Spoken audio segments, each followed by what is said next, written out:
સંતોએ મહારાજને કીધું, હે મહારાજ, આપની આજ્ઞા તમે ગામડે ફરવા માટે જશો. પણ સાંભળો મહારાજ, હવે અમે ગામડે ફરવા માટે જઈએ ત્યારે અમારે વર્તમાન હું ધરાવવા લોકોને કઈ પેરે ભજન કરાવવું, કઈ પેરે ધ્યાન કરાવવું, એ બધું અમને શીખવાડો.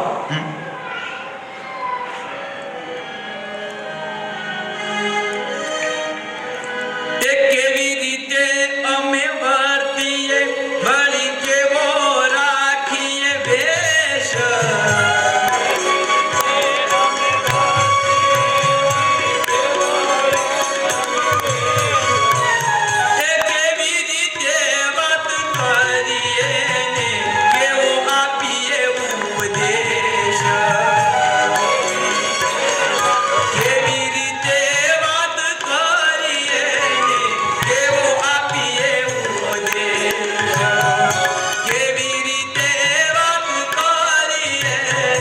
કેવો